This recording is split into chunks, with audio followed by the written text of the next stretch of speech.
Everyone, hello guys, कैसे हो आप सब। So welcome to the chairman show. और थोड़ी देर पहले मैंने एक वीडियो बनाई थी जिसके रिगार्डिंग दी आईआईटी जोधपुर के एग्जामिनेशन किस तरीके से कंडक्ट होते हैं। एंड इस वीडियो में मैं एक चीज़ मिस कर दी मैंने, है ना। थोड़ी सी वो चीज़ थी कि कुछ बच्चों के डाउट्स थे यार। बहुत बार मैंने देखे कि अगर हम एग्ज़ामिनेशन देते हैं, लाइक आप जो है आपने सेमेस्टर 1 सेमेस्टर 2 के एग्ज़ाम दिए एंड आप फेल हो जाते हो एग्ज़ामिनेशन में, देन क्या होगा। ये एक बहुत बड़ी क्रिटिकल कंडीशन हो सकती है। अगर आप ऐसा आप फर्स्ट सेमेस्टर या सेमेस्टर वाइज बट जो आपके मेन एग्जामिनेशंस होते हैं उनमें ही फेल हो जाते हो, तो साल में 2 एग्ज़ाम्स होंगे। तो उसके बारे में मैं थोड़ा आपको बताऊं तो जैसे मेरी काफ़ी सारी बातें हुई हैं कुछ स्टूडेंट्स के साथ में, तो उन्होंने मुझे इसके बारे में थोड़ा सा बताया। तो मैं इन डेप्थ आपको सब कुछ बताता हूँ उसके बारे में।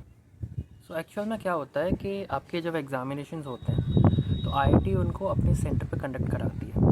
और आईआईटी जो है वो डेडिकेटेड सेंटर रखे गए हैं पूरे स्टेट में। जब आईआईटी इतना बड़ा एक्सपेंडिचर कर रही है काफ़ी सारे सेंटर्स अलाउट करके बहुत सारी कॉलेजेस में, तो मेन चीज़ रहती है वहाँ एक्चुअल में वहाँ फ्यूचरेंस का कोई रोल नहीं आता है। वहाँ रोल आता है आईआईटी का। फ्यूचरेंस का तो नाम भी मतलब है ना। सो एवरीवन नो अबाउट फ्यूचरेंस, है ना।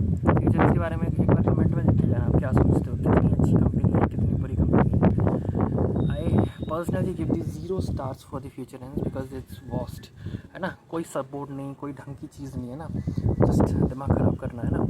सो जस्ट कोई नहीं, हम आईआईटी के स्टूडेंट्स, हमारे पास में ईमेल आईडी की, तो हमें अच्छे से जो है उसी के बारे में हमें तो उसी पर मेहनत करनी है, फोकस करना है। सो नाउ अगर आप फेल हो जाते हैं तो क्या होता है, नॉट आप, कोई ना हो, है ना फेल, लेकिन अगर बाई चांस कोई बच्चा फेल हो जाता है तो कोई भी दिक्कत आती है, तो देखो सबसे पहली चीज़ होती है कि आप जो है एक मेल कर सकते हो आईआईटी को।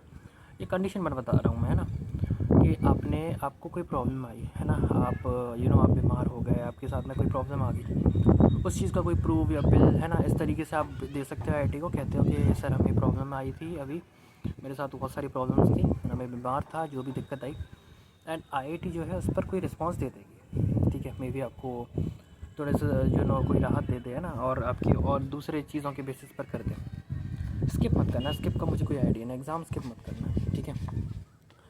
अगर ये स्टेप वन चीज़ हो गई, लेकिन अगर हम जैसे बच्चे जिनको हम अब अच्छे से पढ़ रहे हैं लेकिन बाई चांस गलती से हमारा जो है एग्ज़ामिनेशन बेकार गया, हम लिख नहीं पाए कुछ भी, तो पहली एडवाइस तो मैं आपको दूंगा, प्रैक्टिकल एडवाइस, कि आपको फेल नहीं हो, कि आपको जो है थियोरी अच्छे से लिखनी है। आप जो पढ़ रहे हो उनको थियोरेटिकली अच्छे से पढ़ो, लिख सको इतने अच्छे से पढ़ो। जैसे मैं आपसे पूछता हूँ कि लाओ सपोज़ यार कुछ भी, मैं वो पूछता हूँ व्हाट इज़ पांडाज, है ना, what is use of pandas, why we use.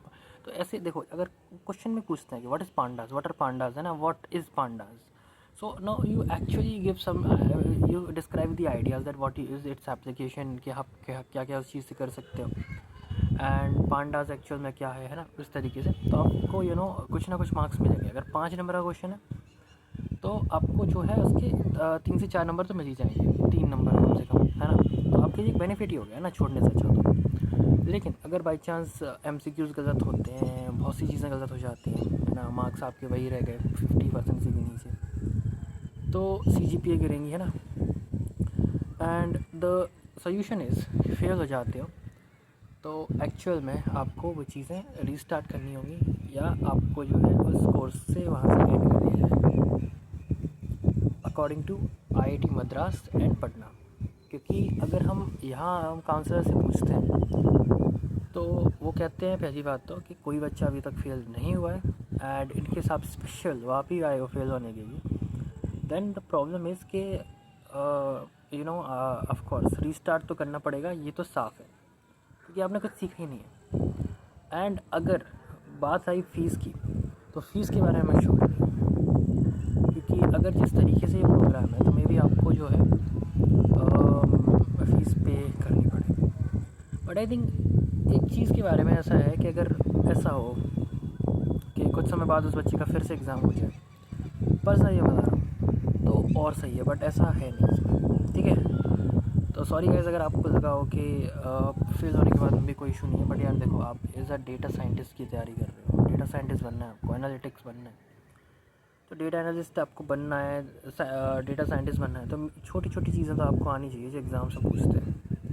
By the way exam के रिलेटेड भी मैं वीडियोस बनाने की सोच रहा हूँ कि किस तरीके से लिख सको वहाँ पे। बट लाइव आता हूँ मैं, बहुत सी चीज़ें मैं एक्सप्लेन करता हूँ, कुछ लोग रोकते भी हैं, बट आई पर्सनली एडवाइस कि आप प्लीज़ लाइव अटेंड करो। मैं अगर मैं कुछ बोलता भी हूँ, जस्ट ऑन करो अपना जो भी है नोट्स वगैरह, एंड वहाँ से आप पढ़ना शुरू करो। तो यही था इस वीडियो में ना। और I personally I strongly recommend कि यार फेल मत होना जो भी है। सेमेस्टर 1 को अच्छे से निकाल दो, सेमेस्टर 2 3 है ना, तो आपके अंदर जो है ये भी स्किल्स होती हैं एग्ज़ाम को देना भी, तो स्किल्स बिल्डअप होती जाएंगी। Thank you. My name is Sumit Shrivas, the chairman show. Subscribe कर देना, ठीक है। पहुंचा दो यार जल्दी से। ज़्यादा सब्सक्राइबर्स अच्छा लगता है ना, मोटिवेशन आता है एक्चुअल में कि मैं इस वीडियो को फिर क्यों बना रहा हूँ। जब मैंने वीडियो बनानी स्टार्ट की तो मेरे पास 1 सब्सक्राइबर था, 2 सब्सक्राइबर हुए, फिर एक ही दिन में 3 सब्सक्राइबर आए, फिर एकदम रुक गया चैनल। एंड आज 100, मैं बहुत खुश हूँ। 99 है अभी, 100 नहीं हुए। आप कर दोगे 100 इस वीडियो के बाद में, ठीक है। तो करते रहो, है ना यार। मैं भी हार्ड वर्क कर रहा हूँ, आप भी करो, आप भी क्रिएट करो। ऐसे बहुत सही रहता है ना जब हम क्रिएट करते हैं कुछ, ठीक है। तो अदरवाइज़ चैनल से जुड़े रहो, क्योंकि इन्फॉर्मेशन तो यही मिलेगी अच्छे से अच्छे ना, जल्दी से जल्दी। Thank you, bye, see you tomorrow. फिर से बनाऊँगा एक और।